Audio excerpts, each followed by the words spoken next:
Kansas Department of Human Services be split into separate budgets of the Kansas Department of Aging and Disability Services and the Department for Children and Families, and those budgets should be considered separately by the House Appropriations and the Social Services Budget Committee until such time that an executive reorganization order to establish the Department of Human Services is approved by either chamber of the legislature.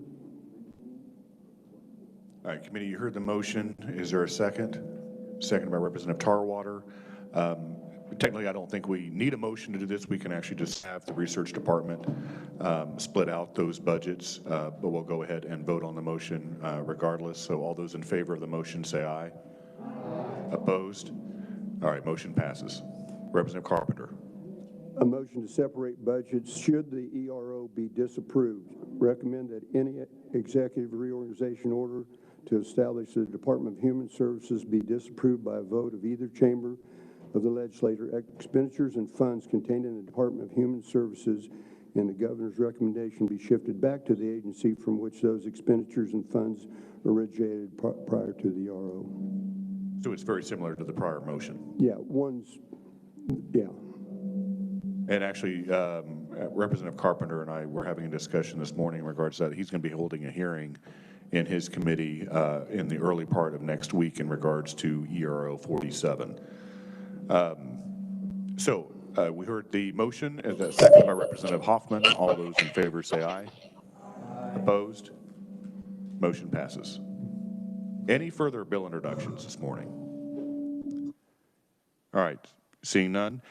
Committee, you should have received the minutes from the meeting that we held on January 22nd by email from Kathy. Were there any changes to those minutes? Seeing no changes, is there a motion to approve the minutes from the meeting that we had on January 22nd? Representative Helgerson. Been moved by Representative Helgerson. Second. Second by Representative Rajas. All those in favor say aye. Aye. Opposed? The minutes are approved from the meeting that we held on January 22nd.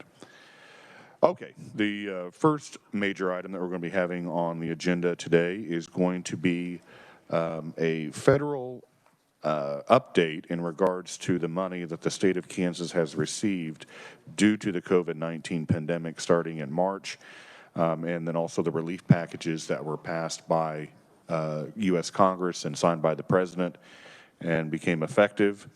And probably not too much in regards to the relief package that is being discussed now in Congress, but those that have passed and been signed by the President. So I'll now turn it over to Amy Deckard with the Legislative Research Department. Amy? Thank you, Mr. Chairman. Can you hear me okay? We can hear you.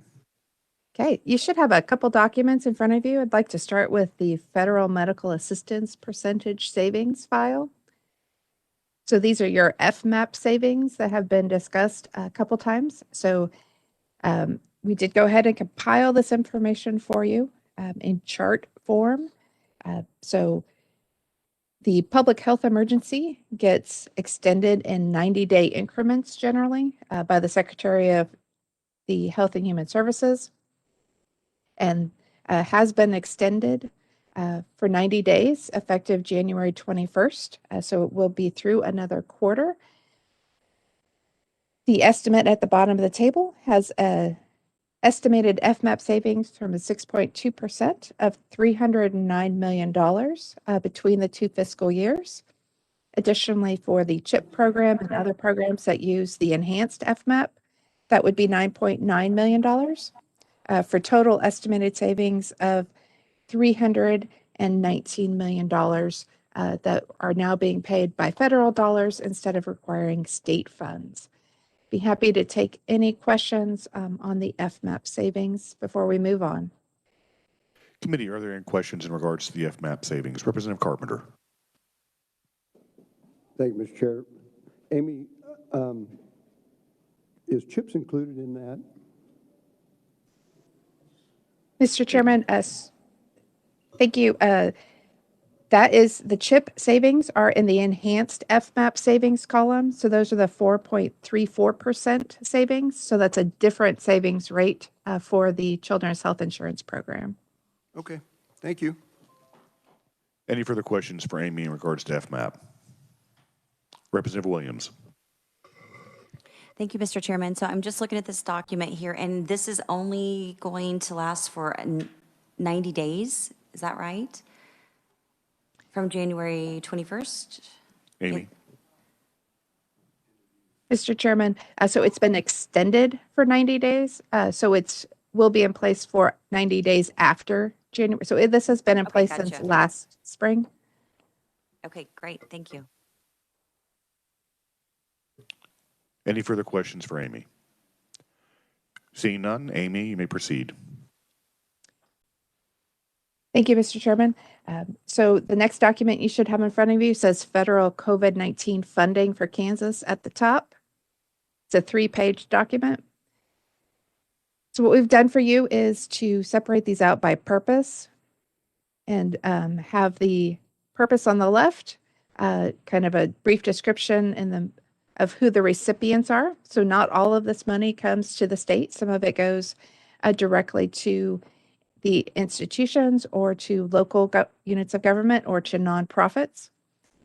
On the far right, you see the first column labeled CARES Act.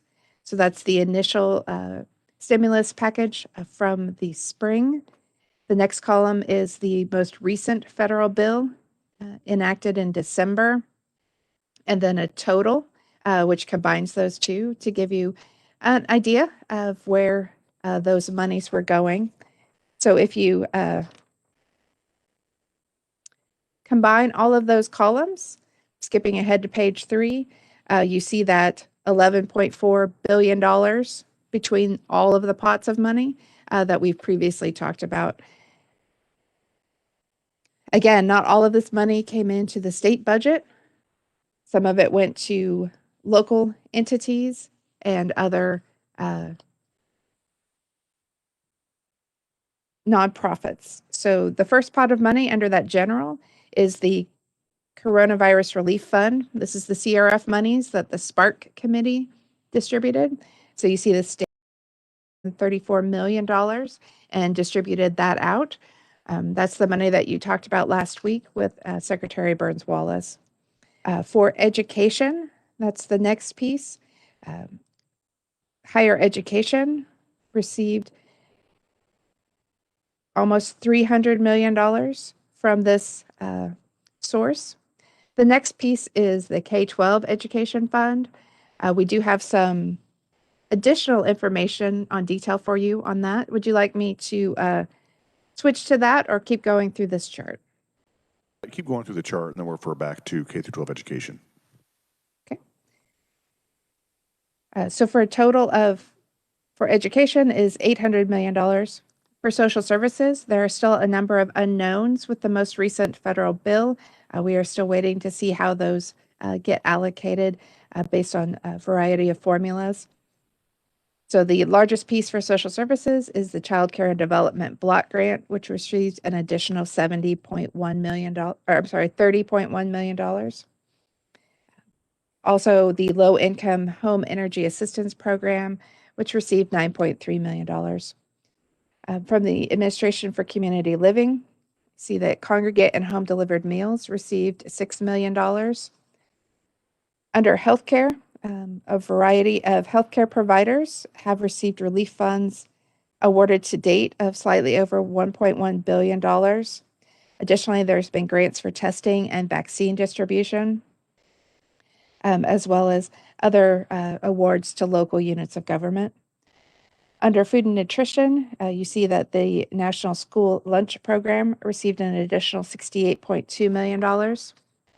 On page 2, for economic development, you see the Community Development Block Grant received $22.2 million.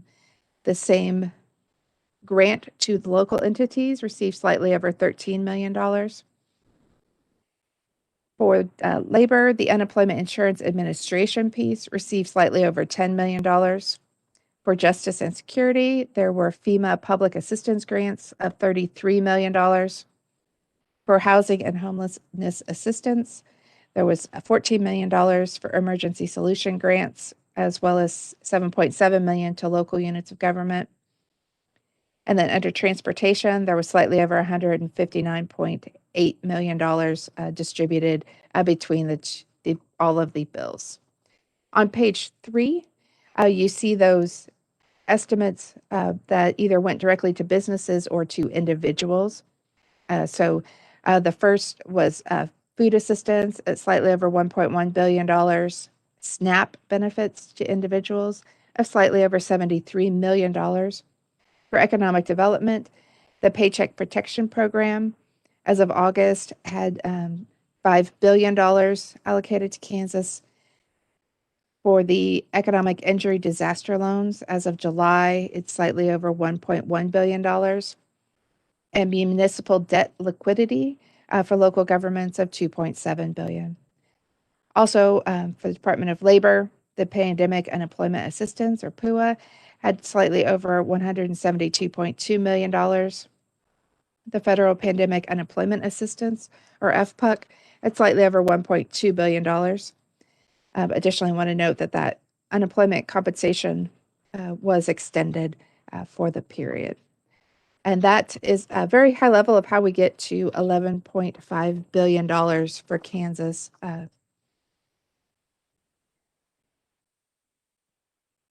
Well, and obviously, in specifically talking about the latest relief package that was passed by the federal government, when we look at the figures where it says unknown, is that because we don't know exactly what the dollar amount is going to be distributed to the state of Kansas, or is that because those specific entities will need to apply through a grant format to the federal government directly?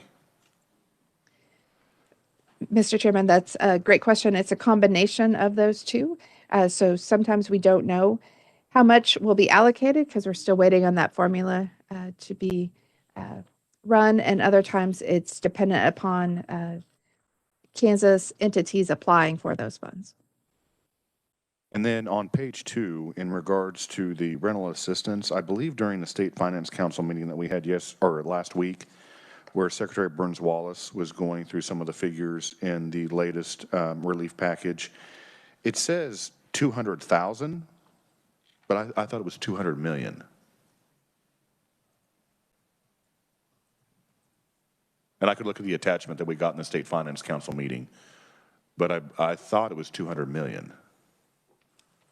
We will check that because that does sound more reasonable. So apologies for that. That should be 200 million.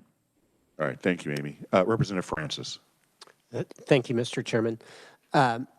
Amy, I have seen some presentations where the Department of Transportation was going to get approximately 90 million in the December Act, and then I see on this that it's unknown.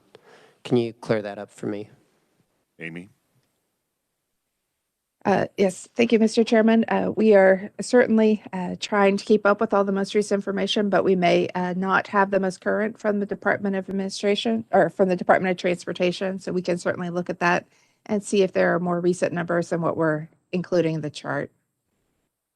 Well, and one of the reasons I bring it up is I thought that we had a preliminary list from you that also mentioned that $90 million. I don't have access to that right now. We will certainly verify. Any further questions for Amy? Representative Williams. Thank you, Mr. Chair. On page 3, when we're looking at the unemployment payments that total about $1.34 billion, if any percentage of those are identified and verified as fraudulent, does the state have to reimburse the federal government? Amy. Mr. Chairman, I will have to get back to you on that. I am not for sure on how that works with the fraud piece, so we will certainly inquire and get back to you. And then my second question is, on some of the programs that are listed here, how can we identify who administers it? For example, the Low-Income Home Energy Assistance Program. If we had constituents that had reached out regarding energy costs, utilities being shut down, how or where would we direct them? So looking at this list, how are we to know who administers and how to help? Amy. Certainly, Mr. Chairman. So the low-income assistance program is administered in Kansas by the Department for Children and Families, but we can certainly put together a list that indicates which state agency is taking the lead on these programs so that you know where to start. We'd be happy to do that for you.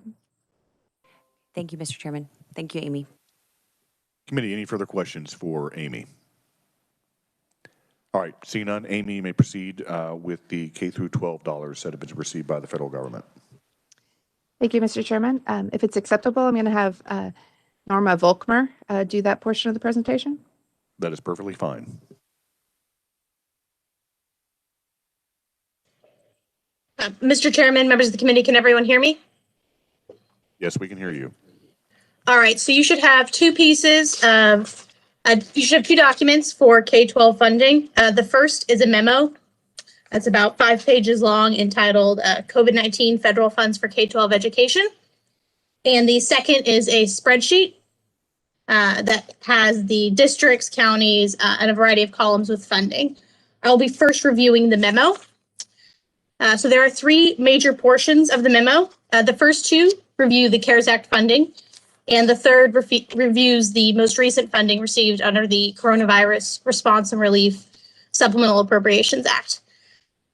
So the memo begins with an overview of the CARES Act in action, and then the $1.25 billion in CRF that was allocated to Kansas, including the $400 million issued to county governments.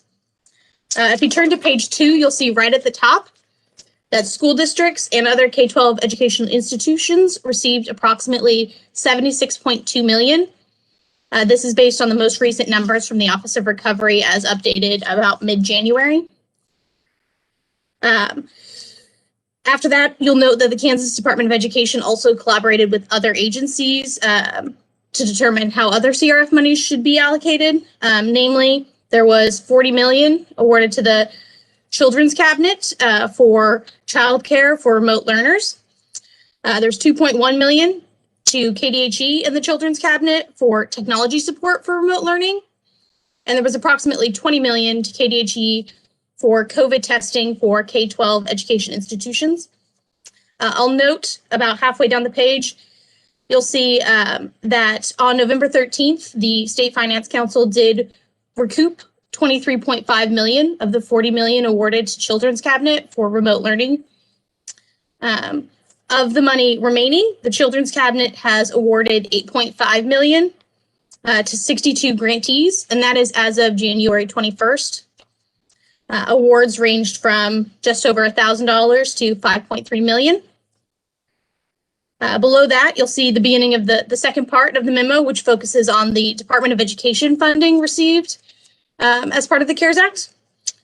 So Kansas was allocated approximately $84.5 million, and that's the portion received under the Title I of the Elementary and Secondary Education Act. At least 90% of this funding had to be allocated to school districts or local educational agencies. The state education agency, which is the Department of Education in Kansas, could reserve 0.5% for administrative costs, and the remaining funds could be used for emergency grants. So KSDE allocated $76.1 million, which is that 90% to school districts. $8 million was set aside for special education funding for school districts.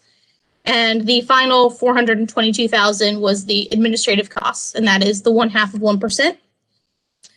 Below that, at the bottom of the page, you'll note how the funds could be allocated by the school districts. There were 12 uses listed in the CARES Act, and those are starting on page 2 and continuing on to page 3. At the bottom of page 3, I'll note that this funding is available to be obligated through September 30th, 2022. So it must be distributed by September 30th, 2021 from the Department of Education. So it has to be drawn down from the federal level to the state level. And then the school districts have another year to actually obligate the funds. Turning to page 4, I'll note that in state fiscal year 2020 and state fiscal year 2021, K-12 education institutions were allocated approximately $160.3 million from the CARES Act. So that's via that county funding, as well as the $84.5 million received under the Elementary and Secondary School Emergency Relief Fund, or ESSER. Of this, the memo notes $116 million. I have an updated number of $117.6 million, which you'll see in the spreadsheet, has been drawn down as of January 28th, 2021. Starting on page 4, you also see the most recent funding allocation. So that's the Coronavirus Response and Relief Supplemental Appropriations Act, or CRRSA. It was enacted as part of the Consolidated Appropriations Act of 2021 and signed into law on December 27th, 2021. $54.3 billion was allocated for the ESSER fund. It's again based on the Title I formula for the Elementary and Secondary Education Act. And again, you have the same funding allocation requirements as the CARES Act. So 90% must be allocated to local education agencies or school districts in the case of Kansas, and 0.5% may be reserved for administrative costs, and the remainder of the funds may be used for state-specific emergency needs. In addition to the 12 purposes from the CARES Act, the CRRSA extended to 3 additional purposes, which are listed starting on page 4 and continuing on to page 5. You'll note on page 5 that the preliminary allocation for Kansas is $369.8 million. Approximately $332.8 million has to be distributed to school districts per that 90% requirement. And this funding can be obligated through September 30th of 2023. And it just has the same maintenance of effort requirements as the CARES Act as well. And I will stand there for any questions on the memo, or I can move on to the spreadsheet. Go ahead and move on to the spreadsheet. All right, so the spreadsheet should be entitled COVID-19 Federal Funding for K-12 Education, and you should see a large number of columns. The first one on the left, starting with the left, it should be the county, followed by the school district number, or the name of the educational institution that received funding. Then you should see the student FTE for school year 2020. And then the fourth column from the left is the total funding allocated via ks.gov. So that is the total from the CARES Act that went directly to the Department of Education, that $84.5 million, plus the most recent funding allocation from the CRRSA, so that $369.8 million. It does not include any funding received from the county. So the fifth column is the preliminary allocation by school district from the most recent funding pot, so the CRRSA. The total is for the $332.8 million that must be allocated to school districts. And this is just using the same funding allocation as the CARES Act. This is the approximate amount that each school district would receive. The next 6 columns touch on the CARES Act, which you can see the header, KSDE CARES Act, and breaks it into the emergency relief fund for just all school districts. And then for the special education funding that was set aside, that $8 million. Each column, so each school district, you have the total allocated, the total drawn down as of January 28th, 2021. And that is for both fiscal year 2020 and fiscal year 2021. And then the remaining funding available. And then you'll see the same thing for special education. And then the remaining columns are all for the CRF funding that was allocated to the county, which the counties then allocated to school districts. First, you see the total allocated to the county from the $400 million. This is not the total allocated to school districts in the county, just what is allocated to the county. And then you have the most recent allocation. So this was, again, the most recent numbers from the Office of Recovery. And this is all county-wide. So the first 2 reconciliations in August and September provided breakouts of the subrecipients. Reconciliations going forward only provided high-level looks. So just the county and then what K-12 funding they provided rather than breaking it down by subrecipient.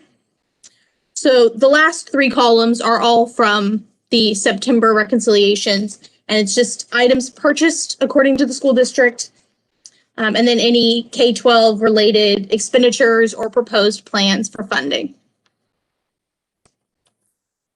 And I will note at the end of the spreadsheet on the final page, page 6, there are totals, as well as the note just of when the funds have to be obligated through. And I will pause there for any questions. Thank you, Norma. And so when you're talking about, just for the committee, when we're talking about the money that was distributed to the school districts by the county, that was the $400 million from the, that was determined by the Spark Committee and then approved by the State Finance Council, and the county that received those funds had their discretion of whether or not to have some of those funds go to the school district. Is that correct? That's correct, Mr. Chairman. Right. My next question is, so in regards to that distribution of $400 million that was approved by the State Finance Council, it looks like on this spreadsheet, if you were and I'm looking at Ellis County particularly, in regards to Holy Family and then Thomas More Prep, but when I go through the entire spreadsheet, it appears to me that did any private institutions receive any funds from the county? They didn't from the federal government, but I'm just wondering if they received anything from the county. Mr. Chairman, members of the committee, so if they are on this spreadsheet, that means they were originally listed as a subrecipient in August or September with a total amount received. It's just in the most recent reconciliations, the Office of Recovery has only provided how much total the county allocated to K-12 education. So my understanding is that they either already received funding as of September or they were planning to receive funding, but whether or not they actually received funding, you'd have to speak to the Office of Recovery. But so if they are on this spreadsheet, they were listed at some point as a subrecipient for county CRF funding. Okay, so public and private, in one way or another, did receive some type of funding if they're on this spreadsheet. That's correct, Mr. Chairman. All right, thank you. Representative Williams. Thank you, Mr. Chair. And we can definitely go into this in more detail, and we will in the K-12 Budget Committee. But I wanted to follow up on the question regarding the Sparks money. So if we looked at this spreadsheet here, and we have close to $400 million, and a portion of that went to schools. And I think your document says that approximately $70 million of that was used for schools from that $400 million. Is that correct? Norma? Are you referring to the county CRF funding? Yes, I am. Yes, approximately 76.2 million of the 400 million allocated to counties went to some form of K-12 education institute. And I know that it may not matter to this committee, but for K-12, could we get with the Department of Education and get the actual amounts for every single school district? Mr. Because Chairman, that would members, make a difference. Norma? if I may, this is information for the counties pulled from the Office of Recovery, not tracked necessarily by the Department of Education. I can certainly attempt to provide that information, and I do have the original reconciliation numbers from August and September, and that is by school district or by K-12 education institution. Those numbers do not always align with the totals provided on this spreadsheet. But I can certainly see if I can find those detailed information. Yes, they may not be reported to recovery because you don't have that in this document. However, the Department of Education should know how much was provided for each school district from the county, and that would be helpful for us to understand. For example, the USD 259 Wichita has received almost $1 billion in federal funding. And so it would be good to know if they exceeded that amount through county dollars or not. Also, in addition, I have a question just about the meaning of what you have here on the document. When you have the December allocation and it's 76 million, and then you have the CRF, and you just said that the total provided to the schools is 76 million. I guess I'm just confused because are you saying that that's that column, that's what that column means? 76 million provided to the districts, or are you saying there was 400 million provided to the counties and then the counties got additional 76 million? And that was the December monies? Norma? Yeah, Mr. Chairman, members of the committee. So the 76.2 million is the funding allocated from that 400 million. So the county received 400 million and they could choose to allocate that 400 million within any permissible use from the Spark Committee. And so of that, 76.2 million was then allocated to school districts and other K-12 institutions. Okay, and so all of that would be included in the approximately 550 to 580 million provided for K through 12 institutions? Is that correct? That number would be inside that 550 to 580 million total? Mr. Chairman, if I may, what 550 million in total are you referring to? I'm referring to about 70 million in CRF funds and which comes from this 400 million, so that'd be more like 76 million. And then there's CRF funds of 20 million that go for testing for K-12 facilities. And then there's another 40 million for the Kansas Children's Cabinet. And then there's the CARES money, which is 84 million. And then the latest relief fund is 340 to 370 million. So if you add up all of those, it's somewhere in between 550 and 580. So I think I did answer my question. That money would be included in that 550 million.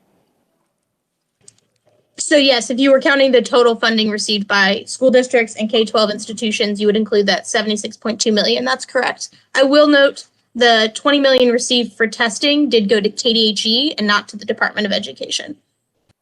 Okay, thank you. Thank you, Mr. Chairman. Representative Wolfmore. Thank you, Mr. Chair. And just a clarification, the 40 million for the childcare, the remote learning, that didn't go to schools. That went to YMCAs and all sorts of other organizations that were providing that, correct? Mr. Chairman, members of the committee, that's correct. The 40 million went to the Children's Cabinet. 23.5 million of it was recouped in November. And of the remaining funding, which was about 16.5 million, they provided 62 grants, totaling about 8.5 million. To YMCAs and other local organizations that were assisting remote learners whose parents needed to work, and so they were remote learning, and so essentially childcare. Yeah, so thank you very much. That's what I was trying to clarify. Even though it went to the Children's Cabinet, it never touched the schools. It went to these outside organizations that were providing that kind of care. Thank you very much, Mr. Chair. Well, and another note that I'd make, and I've had a conversation with Chairperson Williams in regards to this. I have received numerous notifications from the summer until the beginning of session that there are actually bills that have been accumulating in regards to remote learning with the Kansas Department of Education or whatever other entity might have received those funds, and those bills are unpaid. And so we're going to have to go through that. Chairperson Williams and I, like I mentioned, had a conversation about this. She's going to be going through that in her committee and making sure that any entity that assisted the Kansas Department of Education or another entity that received federal funds will be paid for the services that they provided in regards to remote or virtual learning. Committee, any further questions for Norma? All right, see none. Thank you for being here. We'll go ahead and open up the hearing on House Bill 2101, which is the extending transfers from the expanded Lottery Act Revenues Fund to the University Engineering Initiative. And so, David, if you'll please give us a briefing on House Bill 2101. Thank you, Mr. Chairman.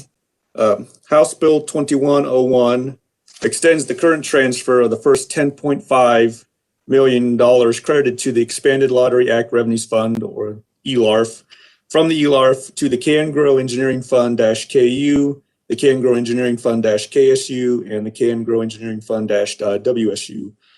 So KU, K-State, Wichita State, with each such fund receiving an equal amount of $3.5 million in each fiscal year. And the bill will extend the transfer for fiscal years 2023 through 2032. So an additional 10 years, this transfer would be made. The transfer first occurred in fiscal year 2013, and under current law is currently scheduled to end with the transfer in fiscal year 2022 on July 1st, 2021. The bill also amends the goal of the University Engineering Initiative Act in KSA 76-7, 137 to continue to generate the same number of engineering graduates per year as is currently set in statute for 2021 at 1,365 graduates to meet the needs of the engineering workforce for as long as the act is financed with these annual ELARF transfers. The bill would become effective upon publication of statute book July 1st, 2021, and I can stand for any questions. Committee, any questions for David? All right, seeing none. Thank you, David. The first individual that I have speaking in a proponent position in regards to House Bill 2101 will be Tom Roberts with the Kansas Society of Professional Engineers. Welcome to committee, Tom.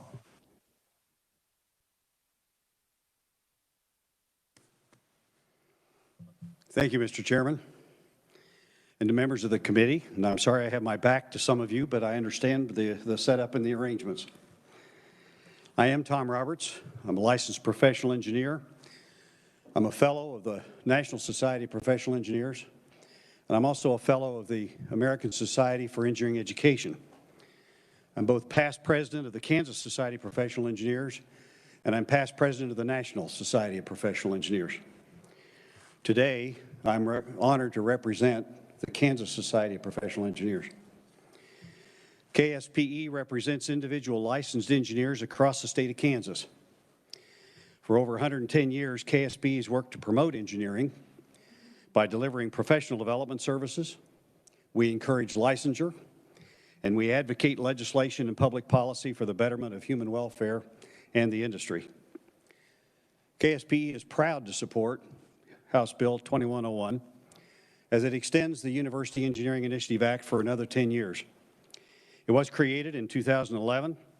It's known as UEIA, and it's a 10-year program put in place to address the shortage of engineers in the Kansas workforce.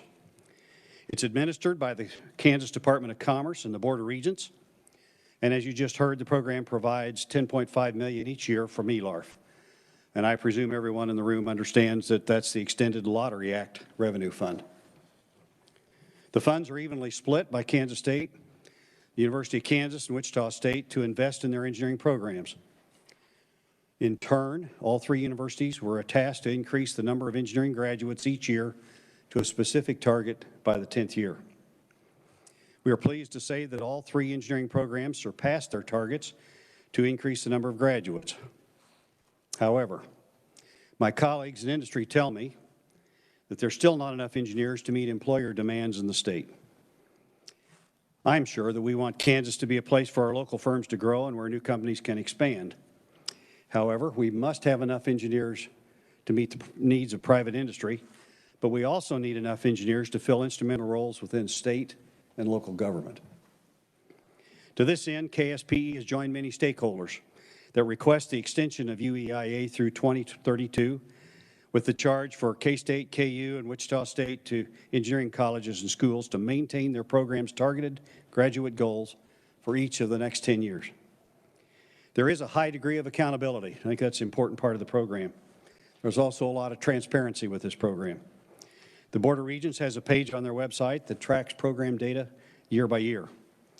Moreover, assurances exist that dollars spent for the engineering programs are approved in concert by the Board of Regents and by the Department of Commerce.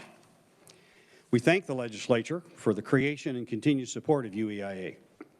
We also thank the Board of Regents and the Department of Commerce for their oversight. We commend the engineering programs at K-State, KU, and Wichita State for their effectiveness in Kansas workforce development. This is a combined effort that's displayed notable progress since 2011, and we're excited to see the continued improvement over the next decade. Mr. Chairman, we urge your support of House Bill 2101. All right, thank you, Mr. Roberts. Committee, any questions for Mr. Roberts? Representative Tarwater. Thank you, Mr. Chair. Thank you, sir, for your presentation. I had a couple of questions. Being that we need more engineers, would you be open, would you support expanding this program to other than just the 3 schools? Would you expand to some of the other schools in Kansas that train engineers? Well, I'll also defer to my Board of Regents friends, but I can tell you that the monies right now are going to the 3 primary programs. I'm aware that a couple of programs were added in the state, but I believe they're sponsored ABET-wise through other states and are just extensions of those programs. So I would want us to for sure spend money on engineering programs, and that's ABET accredited engineering degree programs here in the state. With May proceed. Okay. With about 62% of our college graduates leaving the state each year after they graduate, would you be open to having some sort of clause in this that would keep an engineering student in the state of Kansas for a certain amount of time if they took advantage of this program? You know, Representative Tarwater, that's something that's an excellent question, and it's a real dilemma. I'd like to cite my own personal example of how difficult something like that might be for people. I graduated as a nuclear engineer from Kansas State University in the early 1970s. I was in Army ROTC. My assignment was not in the state of Kansas, but I went to Fort McClellan, Alabama. And then I was transferred to Aberdeen Proving Ground in Maryland. And then when I got out of the military, I came back to the Kansas City area. But interestingly enough, the firm that I employed with, Black & Veatch, was primarily stationed in the state of Missouri. However, the entire time since 1975 or so, I lived in the state of Kansas and have lived there every year since.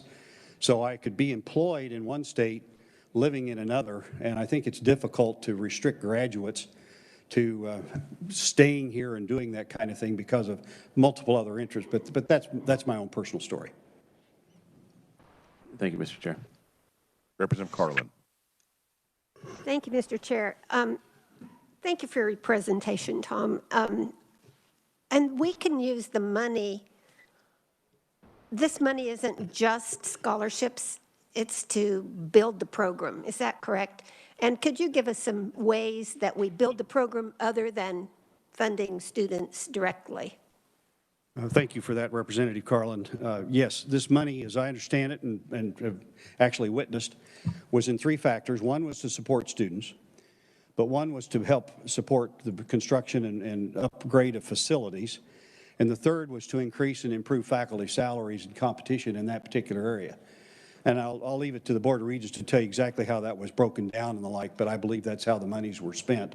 And that was a very important part, Representative Carlin, because it allowed us to not just focus on scholarships were important to attract students, but once the students are there, you've got to teach them, and you have to have faculty to teach them. Thank you, Mr. Chair. And that's what I important to understand. The 3 universities that this money has been designed to support do already have those facilities, those programs in place, and it assists in recruiting people to our universities for that degree. But it isn't just engineering, it's the whole picture of the program. Thank you. Thank you, Mr. Chair. Committee, any further questions for Mr. Roberts? Representative Humphreys. Thank you, Mr. Chairman. So could we get the twofold? Could we get the specifics about how that was spent from each of the 3 universities? I mean, that may not be a question for you. It may be a question for the revisor or someone, probably Shirley. We've talked about that. I'm confident that CEO Blake Flanders and others have that information, and there's a lot of information on the website. So, yep. But I'm confident you can have information there. And then my other question was, can you, or how could we find out the specifics of the targets? What did they reach? I know they're wanting to increase the students, but the specifics of the targets for the last 10 years and for the next 10 years, the bill that we're voting on. Well, the targets were primarily on engineering graduates, and I have a chart right here. I'd be glad to share with you. Just numbers? It was just Well, it was more than that. And, Okay. again, I think it's best that I defer to the Board of Regents folks for the details, because they've been tracking this along with the Department of Commerce. And that's the past 10 years? Yes, That ma'am. they reached? Okay, and then we'll be able to find out what the targets are for House Bill 2101 too? Well, and I would probably say that when you have, since you'll be having the three institutions that receive funding in regards to this program, when you're going through their budgets, specifically have the research analyst or ask Shirley for those dollar amounts on how much was received for each particular institution that does receive funding from this. Okay, perfect. Thank you, Mr. Chairman. Thank you. Any further questions for Mr. Roberts? All right, see none. Thank you for being here. Mr. Chairman, thank you for the opportunity. Appreciate it. The next conferee that I have is David Sofer, the Legislative and Policy Director for the Kansas Department of Commerce. Welcome to committee, David.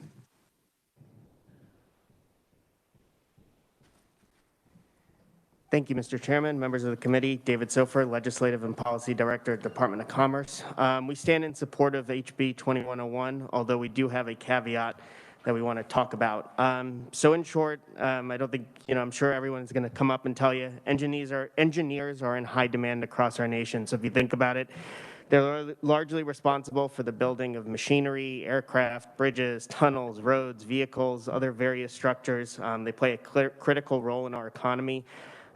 We're scheduled to release this week our economic development plan, the framework for growth, and in that, it talks about the need to continue to invest as a state in programs such as these to be able to increase the amount of engineers we have in our state and be able to produce and provide those opportunities here in Kansas, because that's critical for where our state will be going forward and being able to compete in the global economy. But there's a caveat to this program. So this program largely focuses only on the amount of graduates. So currently, what we know is there are a large amount of graduates that leave Kansas after graduation. We believe there are opportunities available in our state, but we're not doing a good enough job in being able to connect those students to those opportunities. And that's a partnership that involves the Department of Commerce doing a much better job, not only in being able to recruit those businesses, but being able to market our state. We have not done a good enough job on that regard in the last decade. So part of that is on us. But the other part is we do have to be able to reach those students at an earlier age and being able to provide them with apprenticeships, internships, and those opportunities that can ensure them to see their opportunity here in Kansas long term. And ultimately, they will end up staying here. So there's more to be done on our end. There's more to be done on Board of Regents' end and the university end, and we view it as a partnership. So what we're asking for today is, as you consider this bill, this is a 10-year extension. We want something with respect to being able to have a focus on the amount of graduates we are not only putting through the program, but keeping here in the state as well. It's important for us to be able to measure that. And while I can't give you a specific number today, I don't think we have an exact number on how many we need this year versus what we'll need 10 years from now, or what makes the most sense. The reality is it is a partnership, as I've mentioned, so we want to work with the Board of Regents, with the universities, in finding a legitimate goal that makes sense for us as a state that's providing those dollars, and for the universities so they can meet it. It's also important to note that each university has, very level of success on this. So we want to be able to work with them individually to find goals that work. So I don't know what the best way to do it is, but maybe putting in a reporting mechanism or something of the like that not only focuses, again, on the amount of graduates, but also the amount of graduates that go through the program, but the amount of graduates that stay here as well. It's something we look forward to working with the universities on and the Board of Regents. And we may, for us, we believe this is the key to providing the best ROI on the program and the best value for the state long term. So, if we do this, this will help us reach the full intent and potential of the University Engineering Initiative. So with that, I thank the committee for the opportunity to testify, and we urge the committee to make the necessary adjustments, and we hope the report 2101 favorable for passage. Be happy to take any questions. All right, thank you, David. Representative Hoffman. Thank you, Mr. Chair. David, thank you for being here.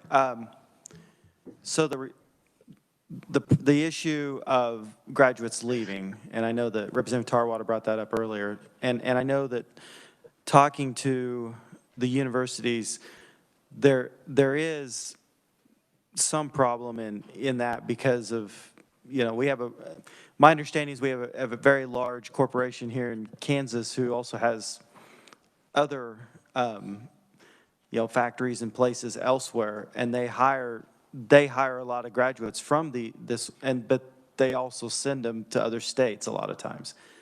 So I guess, how do we do that exactly? I'm not sure we put in statute that, you know, that the certain amount has to stay, but you said reporting. Is there a way that you can, you know, do something with the individual universities as far as through like a MOU or you know, things like that would maybe be better? Or what's your thinking on that? Sure. So the thought process on the reporting was simply because, again, it's, you know, normally programs run a little bit shorter, but because it's a 10-year program, what we're expecting the numbers to be today won't be the case in, let's say, 2027, 2028.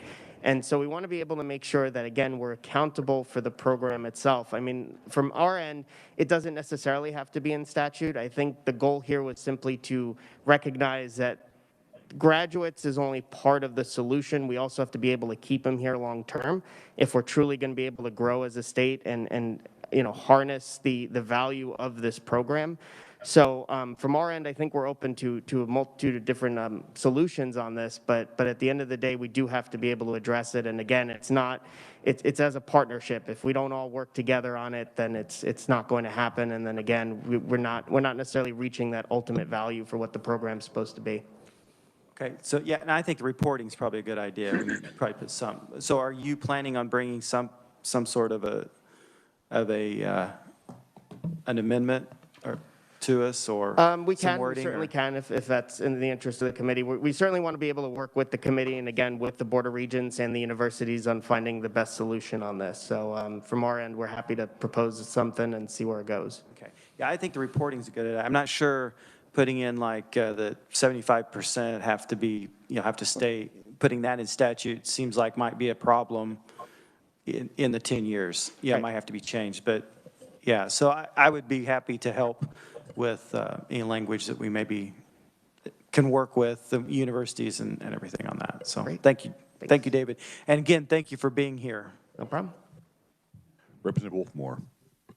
Thank you, Mr. Chair. Really, Representative Hoffman expressed some of my thoughts. I am fine with the reporting and maybe understanding what the magnitude of the problem is before we take any action. And the other thing I would worry about, if graduates going into these 3 schools know that they're bound by that, will that push some of these students maybe to other universities in other states where they have more freedom? So I think you could have a unintended consequence of that also. But I'm fine with measuring and see where we are and then taking action in the future sometime. Thank you.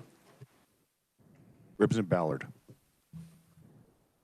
Thank you, Mr. Chairman. I will just add, when we passed this the first time, we had met with the dean, the University of Kansas Engineering, and what they have been tracking all along is that a lot of times in the beginning, especially if they have jobs before they graduate, most of those jobs will translate to sending them to another place from their company. But what they have noticed, many of them in the middle of that, let's say 5 years, come back.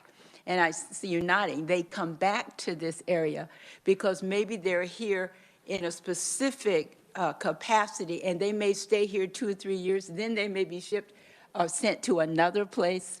And then ultimately, as they end, they come back to where they want to be, where their families might be. So in a way, they go in and they go out in order to get additional training to come back, but yet they're serving the state. The other part I will just add is why they are here, and I'm sure it's the same at K-State and perhaps Wichita State as well. They're encouraged to go for training, but to come back to this area because we're the ones that provided that opportunity for them. So they've been doing that all along. And I think when you see the report, if that's what you wish to initiate, you will see that we have benefited from these students. They may not stay here the whole time, but they go, they get new ideas, and the engineering companies benefit from them doing that, but they ultimately come back here. Thank you, Mr. Chairman. Representative Carlin. Thank you, Mr. Chair. And David, your opening remarks, your first lines really hit home to me because we have seen in our community with NBAF and the developments that have gone on around that, the need for engineers and new firms of engineers have come to Manhattan, a firm of, firms of engineers. So I think what the key to keeping engineers in our state is activity and development in our communities that need engineers. If they aren't needed, they're going to go where they're needed. So I think it is a package. I'm glad it's with the Department of Commerce. I'll be talking to you in our budget committee, but it is important that we have roads to build. And I mean, if you've got a degree in nuclear engineering, you need to be somewhere where you can use it. So, I think we'll do the educating. We'll try to keep them here through the activity that you bring to the state with our growth and our needs. Thank you. Thank you, Mr. Chair. Representative Francis. Thank you, Mr. Chairman. And this may not be a question for the current conferee, but I was wondering if on the scholarships, if there was any stipulation that they have Kansas ties to be available. Often if you've got a tie to the state already, that determines whether you come back mid-career rather than if you're a foreign exchange student, for instance. I don't have an exact answer on that. I'm hopeful some of the conferees following me may be able to answer that question.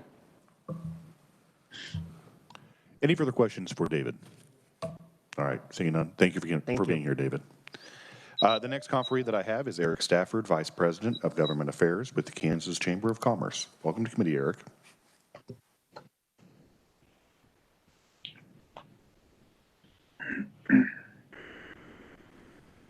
Thank you, Mr. Chairman, members of the committee. Good morning. Sorry, I was listening to Senate Tax out there. Thank goodness for YouTube, right? Except I have to be a grown-up and watch what I say. Thank you for the opportunity to speak in support of House Bill 2101, which extends the engineering initiative. We have numerous engineering firms that are members of ours. We view this as a positive workforce development initiative. We view it as a program that has exceeded its goals that were set out 10 years ago, and to continue to hear from our members in this arena that they still have workforce concerns and needs for more engineering graduates in the state. So anything that can be done from the state that's been proven to be a successful program, we would support. And just thank you for the opportunity to be here today. So keep it sweet and short. All right, thank you, Eric. Committee, any questions for Eric? All right, seeing none. Thank you. Thank you again.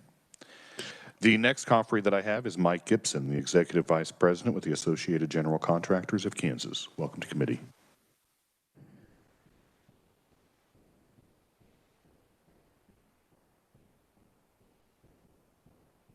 Turn your mic on, Mike. I'm Mike Gibson, Executive Vice President of Associated General Contractors of Kansas. We're the Chamber of Commerce for the Kansas commercial and industrial construction industry, representing over 300 Kansas construction firms and their 9,000 employees. I'm pleased to be here today in support of House Bill 2101. This program has been, I think, in the top 5 of legislative initiatives that has come out of the legislature over the years. I put it on the same level as Senate Bill 155. This state, being a small state, has to work harder, faster, and smarter than some of the bigger states around the country who seem to be viewed by the younger generation as greener pastures to go to. I have seen trends over the years, and I've heard it from my own contractors, that we do lose our graduates to other states, and they come back at a later date. I'm here to tell you I don't see that as much, because once they go, because of technology and things of that nature, they start families, and they take down roots there. So we need to start early AGC of Kansas, as you know, is a great partner with the Commerce Department and the Board of Regents with our Build Up Kansas program. You can click on, there's a link that you have in my testimony to see what we're doing to use social media to target 17 to 22-year-olds and their parents about construction, design opportunities that they are learning in vocational programming. That's why I think Senate Bill 155 has been so successful, because it's been the carrot that's attracted the younger generation that may not go on, I think at this point in time, to go on to a community college or a four-year institution, but they get into a VOTEC program and it stimulates their ideas of what their future can be and the kind of pay that they can receive. That's where Build Up Kansas comes into play. But this initiative is part, in my opinion, in terms of the design construction community, and there's a lot of misnomers about engineers. There's a lot of engineers that are contractors. One of the state representatives was talking about building roads. In any commercial, industrial, utility, or transportation project, there's a design professional, an engineer. It's part of that project, and it's critical for a contractor to be able to build the specs that that engineer and architect put together. So it's just more than just highways and bridges and industrial facilities. It spans the entire spectrum in all parts of Kansas. But the bottom line is, I believe this initiative is the hub of the wheel with spokes that feed into it. And with what we're doing with Build Up Kansas to provide a connector to the younger generation to show them the career path. A lot of these kids that are looking at Build Up Kansas, which has seen over 500,000 landing page hits with an average of 4 minutes per viewer, there's a component in there where we're giving Kansas State, Fort Hays, and Pittsburgh State a 2-minute video for the department head to talk about what's going on in their department, and also testimonials from the students that are enrolled in the program. We incorporated that last fall. Within 30 days, all 3 universities said they saw a 40% increase in the number of high school vocational students that were interested in enrolling in their particular department. 40%, ladies and gentlemen. On top of that, most of these schools, Kansas State I'll single out, the only department that's growing at this point in time at Kansas State, and has been for the last couple of years, has been engineering and construction science. Think about that for a second. Construction design is not always the sexy kid on the block, but right now it is, because they're good paying jobs. By the way, the numbers that are being provided to you, Kansas State, Kansas University, Wichita State are paying, their graduates are making more than what the national average is at this point in time. So we have that going for us. But at the end of the day, it's about stimulating the younger generation's thoughts about what career paths we have, what industries we have. We have found from the kids with Build Up Kansas, they're telling us a lot of them are not aware of the industries that are out there. But once they find out, they want to get involved. And by the way, if they get involved in a VOTEC program, they go to work as a summer intern, they have a 90+% chance of going to the work for the company that they did the summer internship for. 90%. And by the way, once they graduate from high school, they've got a job waiting for them, they're going to start their families in Kansas, not somewhere else. And instead of us looking up 10 years from now and losing over 10% of our population because of outmigration of population, which we're right now about 48th in the country for outmigration of population, we will see growth. There was a comment about what else you can do. I would strongly suggest, because you're doing it in other industries, that possibly somewhere down the line we look at some incentive, maybe some loan forgiveness for engineering students, maybe a 5 to 10 year commitment for some kind of loan forgiveness to stay in the state of Kansas once they're graduated, and some other measures. AGC of Kansas stands ready to work with you, the legislators, and business and industry to look at those situations. But you would get that money back multiple times Because if they're staying in the state, working, making a good wage, and their family's growing, your tax base is going to grow with it. So just food for thought. Again, construction is not the sexy kids on the block, but we're dependent on programs like this, which are the magnet that attract our younger generation and keep our generation in the state of Kansas. So again, I appreciate your leadership. I want to commend you again and again and again, not just on this initiative, but especially Senate Bill 155, one of the most successful pieces of legislation to come down the pipe in a long time. So it's something that goes hand in glove with this initiative, but at the end of the day, it's about keeping our younger generation in the state and growing, and we're proud to work with you in that endeavor. So we appreciate your support on this particular bill. Thank you, Mr. Chair. Thank you, Mr. Gibson. Representative Hoffman. Thank you, Mr. Chairman. Yeah, and I agree. I think probably Senate Bill 155, the majority of the graduates probably stay in the state.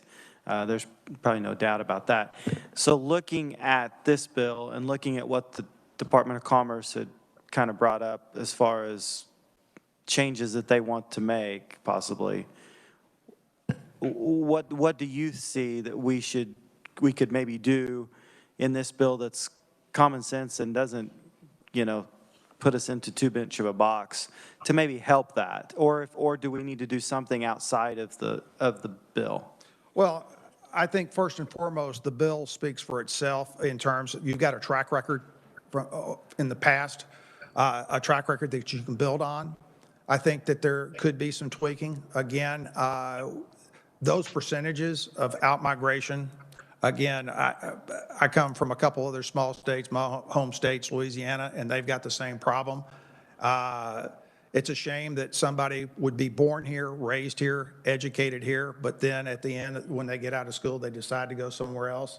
I think most of those folks, once they start to see cost of living and other components like quality of life, I swear from each border, north, south, east, west in this state, that the quality of life is second to none to anywhere else in the rest of the country. And I've been in a lot of different places in the country. And that's why I chose to live in Kansas, because of the quality of life.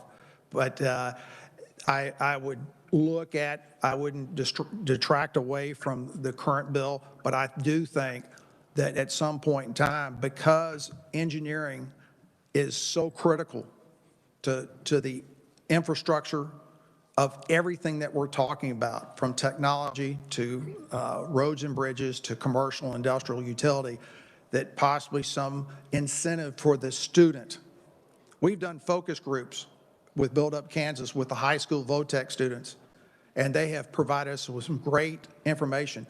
I would suggest that maybe the Commerce Department work with organizations like the Kansas Chamber, AGC, the restaurant associations, to maybe do some small focus groups with these engineering students at Wichita State, Kansas State, and KU, and hear from them. What will it take to keep you in the state of Kansas? You would be surprised, and it's cheap too. You don't have to pay them. You might have to buy them some pizza.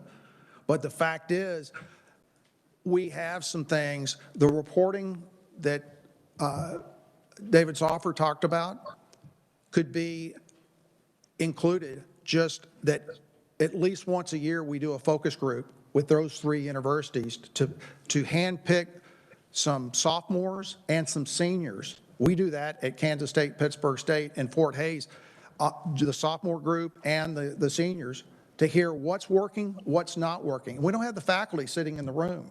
It's just industry and the kids. And I would promise you we'll find some great feedback that will help us as we move down the road with this particular bill. Thank you. Think we could get away with just pizza shuttle for them?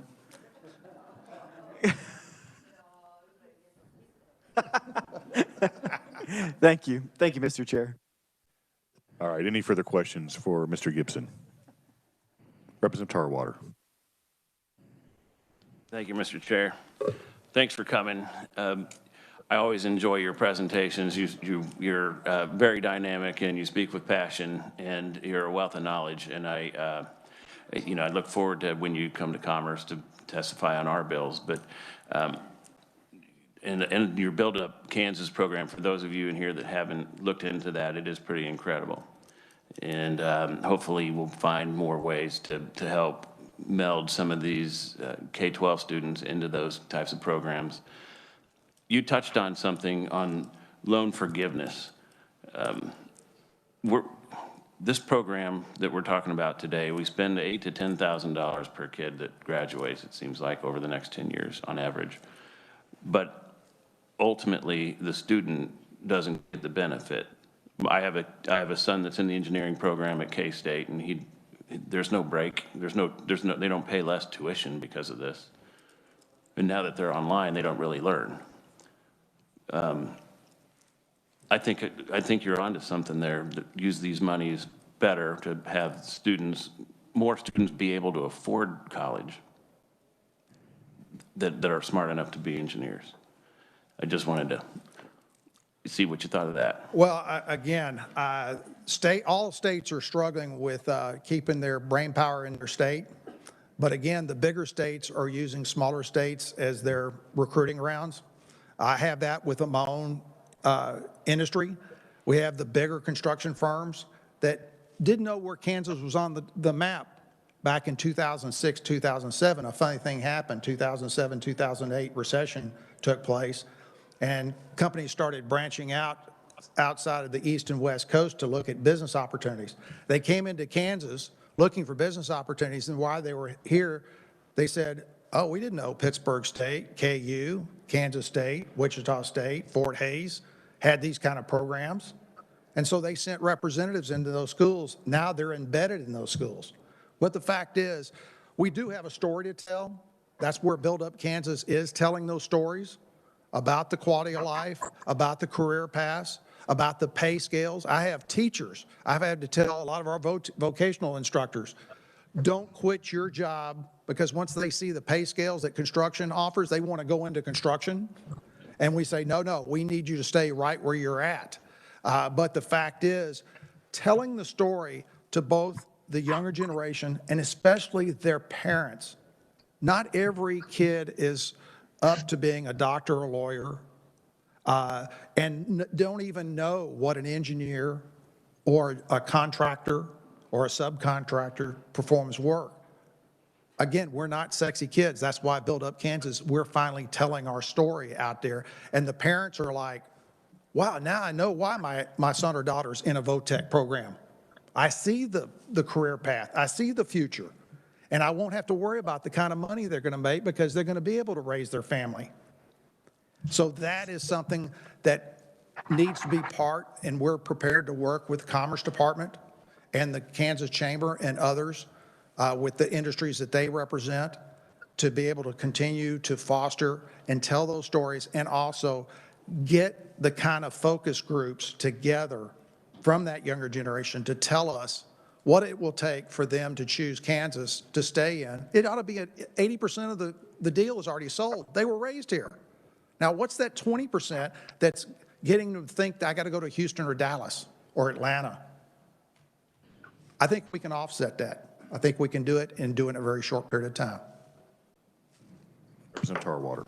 Thank you, Mr. Chair. Just one follow-up. You mentioned in that last statement that you mentioned several schools that don't participate in this program. I'm assuming by those comments that you'd be open to, you would support opening this program up to some of the other colleges in Kansas and maybe even junior colleges. Absolutely, and here's the reason why. Several years ago, we were approached by Fort Hays State. And we were approached because the construction industry approached us at the same time and said, we appreciate what's going on at KU, Wichita State, Kansas State, and Pittsburgh State, but we're having a devil of a time recruiting those kids to come out to West Kansas to work in Garden City, Dodge City, Liberal, Hays. And so Fort Hays said, we think we could start to put programming together because those kids grew up in the area that they're going to settle into and work. And so we helped them launch a construction science program out there, and they're very close to getting their certifications. Now, obviously, you have to weigh, and obviously the 3 schools that you have right now have certain certifications, But the fact is, not everybody that grows up in Topeka, Kansas, or Overland Park or Olathe, probably some of them have never been to Garden City or Dodge City or Liberal or Hayes. That's a shame if that's the case, but the fact is, you've got to provide kind of something that is local in nature. And that's just an example of what we're doing on the construction side of things, working in partnership with Fort Hays State. And the same thing holds true with Pittsburgh State. Any further questions for Mike? All right, seeing none, thank you for being here. Thank you, Mr. Chair, committee. The next individual that I have is Jalen Lane with the Wichita Regional Chamber of Commerce. Welcome to committee.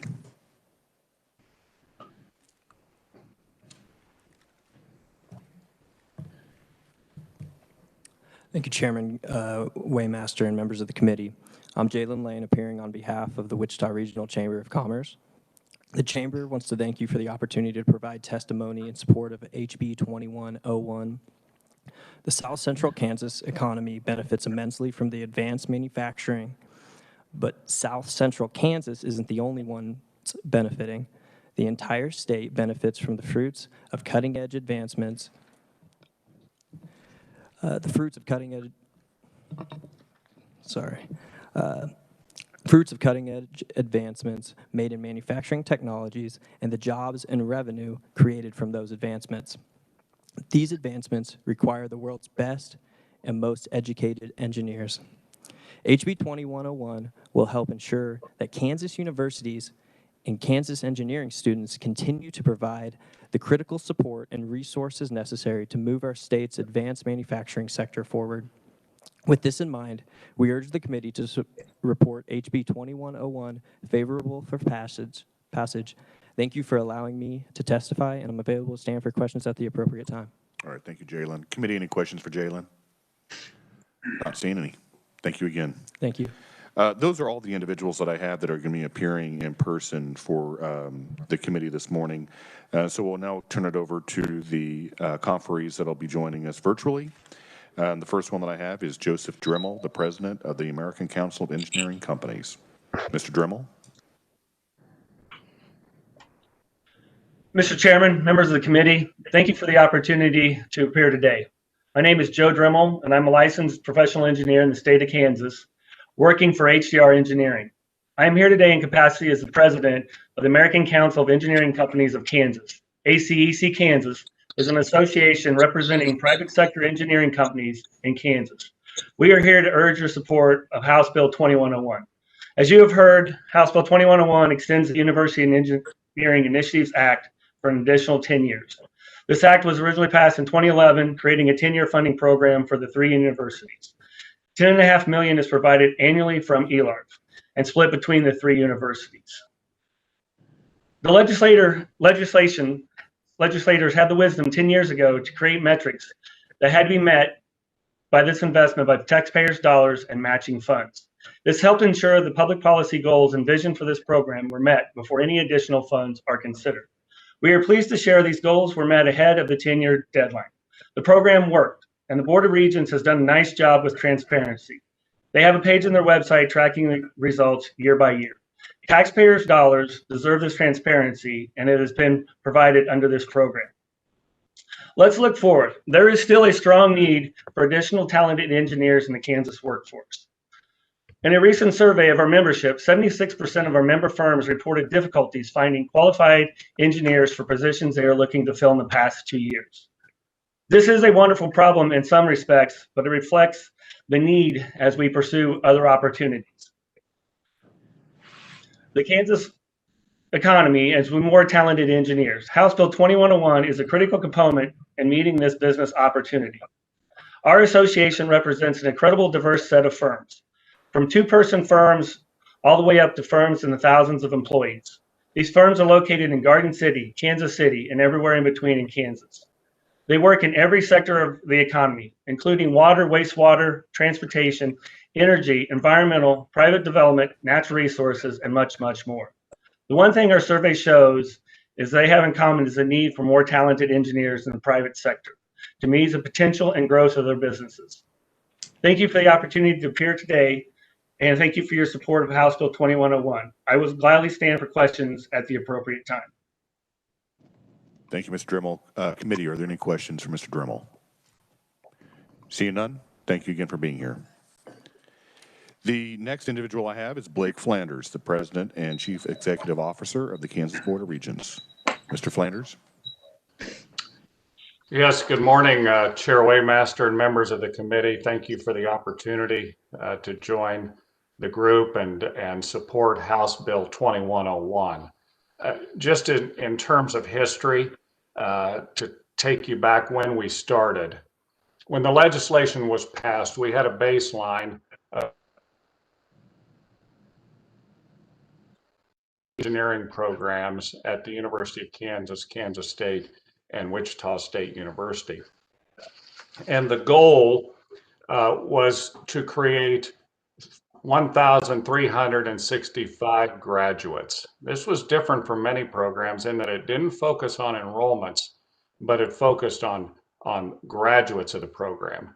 And I think two things that were key and really important and very good about this legislation is that, number one, the metric was very clear. Each university had to increase their graduates by 164 graduates of their current graduating class. So everyone was very clear on what the metrics were. And then second, I think a very important item that is sometimes missed is that the universities had to match those dollars that came in from the state. So that was a partnership with a one-to-one match. Now, I would tell you that they've done much more than that. They've already put $266 million into the match. And I would also am happy to report that we now have almost 1,700 graduates coming out of our 3 schools of engineering.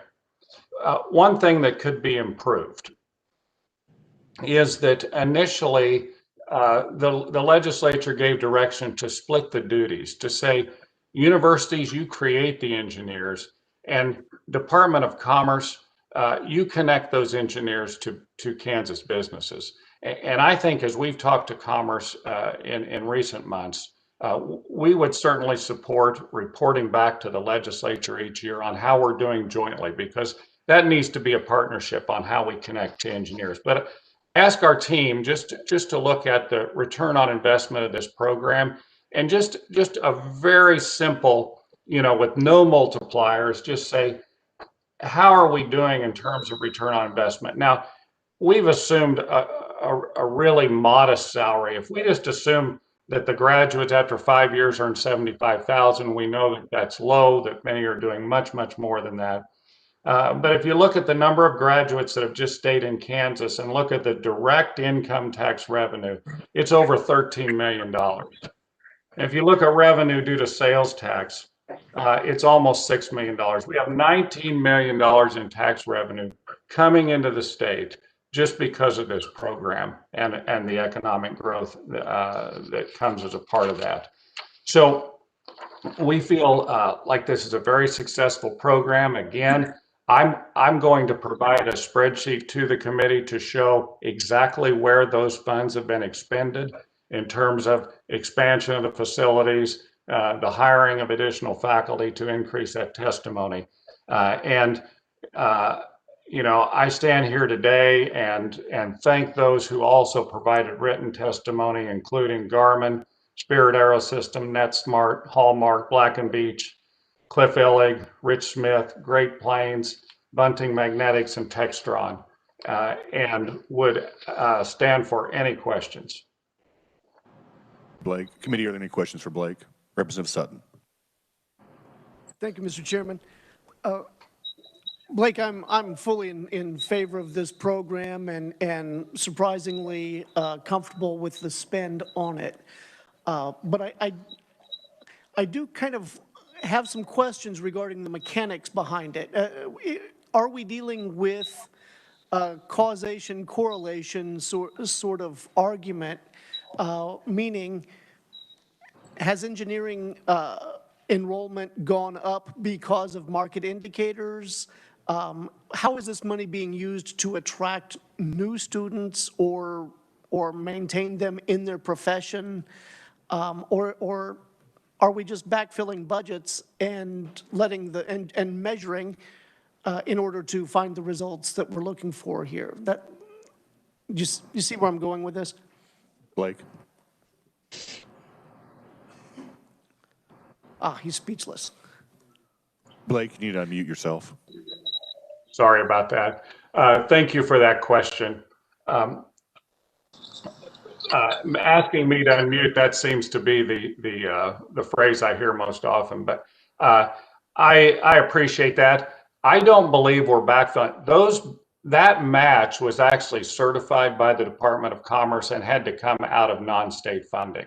So to grow an engineering department is very, very difficult. And to grow by the number of, when you look at graduates, the curriculum in engineering is very rigorous. So it's one thing to grow in terms of enrollments, but it's quite another thing to produce more graduates. So, you know, I don't see it as just backfilling of those budgets. What I would say in terms of getting more graduates to stay in Kansas, I think the employer community that needs the most assistance is our smaller employers. And I think that's where organizations such as an AGC, organizations that can help represent those employers to connect earlier to those programs really makes a lot of sense. Any further questions for Blake? Seeing none, thank you for being here. The next conferee that I have is John Jenks, Director of Public Policy for the Greater Kansas City Chamber of Commerce. Mr. Jenks? Thank you, Mr. Chair. Can you hear me? Can you hear me? We can hear you, yes. Okay, great. Thank you for allowing the Greater Kansas City Chamber of Commerce to testify in favor of HB 2101. Again, my name is John Jenks, Director of Public Policy at the KC Chamber. The Chamber and our nearly 2,000 members support expanding STEM educational opportunities and understands the importance of these educational initiatives, how important they are for talent attraction and retention. Quality workforce development programs are a significant driver in economic development, and by extending the University Engineering Initiative, the legislature can signal to the business community, not only in Kansas, but across the country, that the state of Kansas is open for business. Extending this act will not only continue to increase the number of degrees awarded at Kansas universities, but also increase the pipeline of engineers in the workforce for Kansas companies to tap. Despite the economic downturn in 2020 from the coronavirus and the closures from that, qualified workers are going to be vital in the coming years. And as Kansas businesses look to replace the jobs being vacated by retirements for baby boomers, a pipeline of qualified workers, especially in fields such as engineering, will be even more important. The need to find qualified engineers is something we hear quite frequently, and initiatives such as this one are just one remedy to this workforce issue. So again, thanks for allowing the KC Chamber to testify in favor of HB 2101 today, and I'm happy to stand for questions at the appropriate time. All right, thank you for being here. Committee, are there any questions for Mr. Jenks? Seeing none, thank you again. Thank you. The next conferee that I have is Hugh Carter, the Vice President of External Affairs with the Chamber of Lawrence, Kansas. Welcome to committee. Thank you. Good morning, Chairman Waymaster and members of the committee. Is my volume okay? Yes, we can hear you. Hugh Carter, I'm Vice President of External Affairs for the Lawrence Chamber of Commerce. Thank you very much for your time this morning and giving me the opportunity to speak on behalf of or in support of House Bill 2101. I'll keep it fairly brief here and not repeat all that you've heard, but I will start by saying I concur with virtually all of the testimony that's been provided here this morning. I might just add that as an economic development organization, we compete every day to grow our economy. And while there are many different views of what is considered good economic development, it's virtually unanimous acceptance that the ultimate goal is to attract and retain high quality, high paying primary jobs. Those are jobs that bring new money into our region rather than shifting monies around like, say, retail or restaurants and whatnot. Engineering or engineers certainly meet that criteria of high quality, high paying primary jobs. And in spite of the great success of the engineering or the University Engineering Initiative Act to date, more than 70% of Kansas firms, engineering firms, report that they still have unfilled vacancies. So we believe that filling those vacancies represents low-hanging fruit for our state's economic development efforts.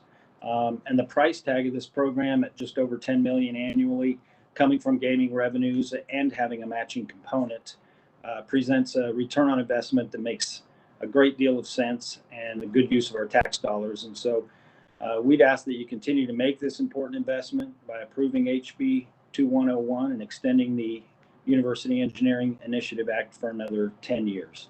Thank you very much. All right. Thank you, Mr. Carter, for being here. Committee, are there any questions for Mr. Carter? All right. Seeing none, thank you again. The other individuals that have been testifying in regards to House Bill 2101 are written, who are wanting to have a proponent position, and that's Kevin Walker, the Senior Vice President of Public Policy with the Overland Park Chamber of Commerce, K-State, KU, and Wichita State Presidents and Chandler NetSmart, Garmin, Hallmark Cards and Testimonials, Manhattan, Emporia, Topeka, and Lawrence Coalition of Local Chambers of Commerce, and then Tashayla Person, Director of Public Policy with the Civic Council of the Greater Kansas City area. And then we do have, we don't have any opponent testimony in regards to House Bill 2101, but we do have neutral testimony, and he is joining us virtually, and that is Matt Lindsay, the President for the Kansas Independent College Association. Matt?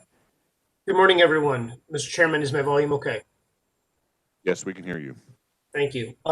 I am Matt Lindsay. I'm the president of the Kansas Independent College Association. So I speak on behalf of the 20 accredited not-for-profit colleges across the state. That includes the state's two oldest universities, Baker University and Benedictine College, as well as the state's youngest university, Mid-American Nazarene University in Olathe. I come before you to ask for, as a neutral proponent and our neutral conferee, to talk about the need to include nonprofit colleges in this effort.